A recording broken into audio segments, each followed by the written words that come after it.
목차 제1권 유소년기 첫 15년간의 이야기. 아우구스티누스는 신비스러운 은혜의 순례였던 자신의 삶에 대한 기억을 더듬어서 하나님의 변함없으시고 전능하신 은혜를 찬송하기 위하여 모든 것을 감찰하시는 하나님의 임재 앞에서 자신의 기억의 심연을 천착해 들어가는 일에 착수하는데, 여기에서는 길게 이어지는 기도의 형식과 분위기 가운데서 자신의 유소년기를 회상하며 고백한다. 제2권 청년기 배나무 아래에서.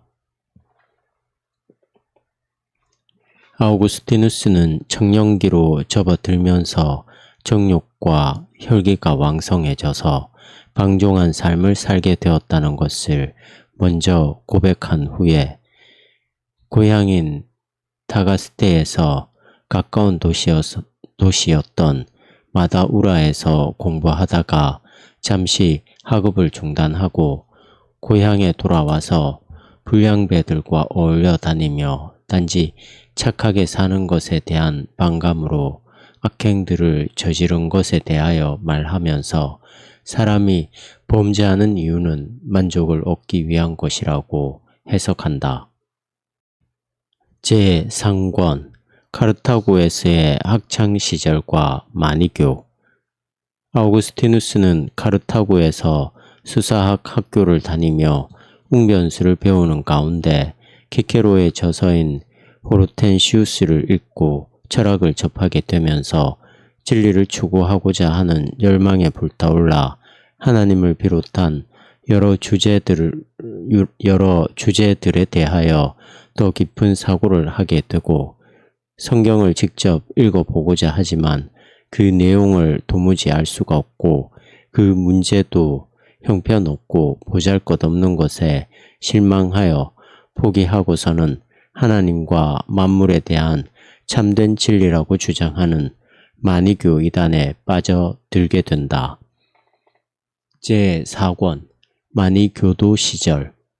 아우구스티누스는 고향인 타가스테에서 한 여자와 동거하면서 수사학을 가르치고 시가 경연대회에 나가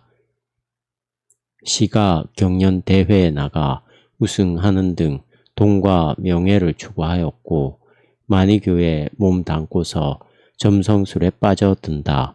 하지만 고향에서 사귄 절친한 친구가 죽자 깊은 슬픔에 빠져서 시리에 찬 나날들을 보내다가 다시 고향을 떠나 카르타고로 가서 새로운 친구들과 어울리면서 슬픔에서 벗어나기는 하지만 또 다른 장래의 슬픔을 잉태하는 삶을 살아간다. 제5권 마니교와 그리스도교. 아우구스티누스는 카르타고를 방문한 마니교의 감독 파우스투스를 만나서 그에게서 자신의 문제들을 해결받을 수 없다는 것을 확인하고서 마니교의 가르침으로부터 멀어지게 된다.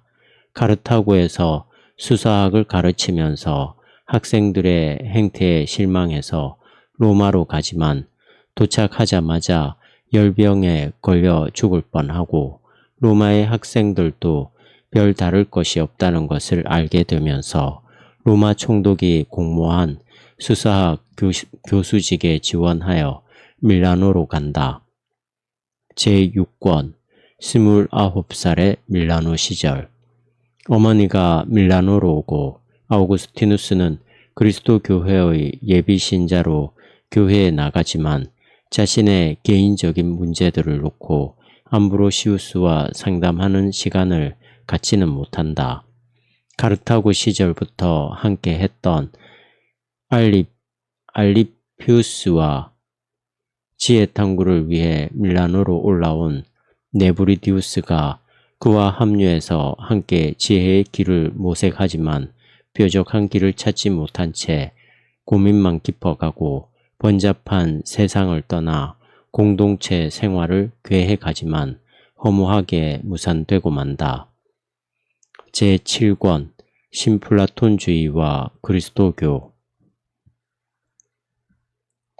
아우구스티누스는 하나님은 해를 입으실 수도 없으시고 타락하실 수도 없으신 분이라는 확신 속에서 하나님과 악에 대한 마니교의 가르침이 잘못되었음을 알게 되어 거기에서 벗어나게 되지만 여전히 물질주의적인 사고에 사로잡혀서 하나님에 대하여 제대로 이해하지 못하고 악의 기원이라는 문제로 깊은 고민에 빠진다. 그런 가운데 여러 경로를 통해서 점성술이 거짓임을 알게 된다. 제8권 무화과 나무 아래에서의 회심. 아우구스티누스는 암브로시우스의 영적인 아버지였던 심플리키아누스를 찾아가서 로마의 유명한 웅변가이자 철학자였던 빅토리누스의 회심에 관한 일화를 전해 듣고서 깊은 감명을 받지만 여전히 정욕과 세상 일이라는 쇠사슬에 매여 있는 자기 자신의 모습을 확인한다. 제9권 세례와 새출발 그리고 어머니의 죽음. 아우구스티누스는 회심 후에 수사 교수직을 사임하기로 결심하고 친구인 베레 쿤두스가 소유하고 있던 카시케아쿰의 별장으로 거주지를 옮겨서 거기에서 성경을 읽고 묵상하며 책들을 저술하는 일을 하며 세례를 준비해서 자신의 아들인 아데오다투스와 알리피우스와 함께 암브로시우스의 밀라노 교회에서 세례를 받는다. 제10권 기억과 욕망. 아우구스티누스는 자신이 회심할 때까지의 삶을 회상하면서 자전적으로 고백하는 것을 다 마치고 지금부터는 그러한 삶의 여정 속에서 중요하게 대두되었던 주제들을 분석해 나가기 시작한다. 그는 먼저 그러한 지난날의 삶과 현재 삶의 모습을 고백하는 것이 어떤 의미를 지니고 어떤 유익을 가져다 주는지에 대해 고찰한 후에 기억에 대한 깊은 성찰을 행함으로써 감각이나 지식 등과 같은 우리 자신의 힘으로는 하나님을 만날 수 없고 오직 하나님의 은혜로만 하나님을 알게 된다는 것을 보여준다. 제11권 영원 속에 계시는 창조주와 시간 안에서의 창조. 아우구스티누스는 과거에 대한 기억과 자신의 현재의 상태에 대하여 말한 후에 자기가 영원하신 하나님 앞에 고백하는 목적은 자신과 사람들의 마음을 고무시켜서 하나님을 더 사랑하게 하기 위한 것임을 밝힌다. 그는 영원하신 하나님이 시간 안에서 천지를 창조하신 것에 신비를 물으면서 하나님은 그 어떤 물질이나 시간 속에서의 어떤 음성이 아니라 영원하신 말씀으로 천지를 창조하신 것이며 이 말씀은 만유의 처음이신 그리스도라고 고백한다. 제12권 창조의 신비 1. 창세기 1장 1절에서 2절에 대한 문자적 해석.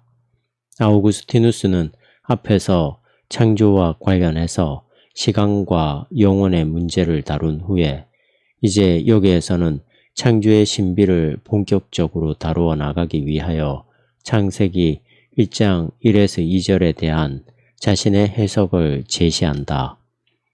제13권 창조의 신비 2. 창세기 1장에 대한 은유적 해석. 아우구스티누스는 창세기 1장에 대한 해석에 들어가면서 자신을 비롯한 만유가 오직 하나님의 전적인 선하심으로 말미암아 존재하게 된 것이라고 선언한다. 앞에서 그는 창조 자체의 과정에 대하여 말하면서 하나님이 무에서 천지를 창조하셨다는 것은 절대적인 무에서 무형의 진료를 만드시고 그 후에 만유를 창조하셨다는 것임을 밝혔는데, 이제는 창세기 1장 1에서 2절에서 삼위일체를 발견한 것에 대하여 말한 후에 각 절의 은유적인 의미를 설명해 나간다.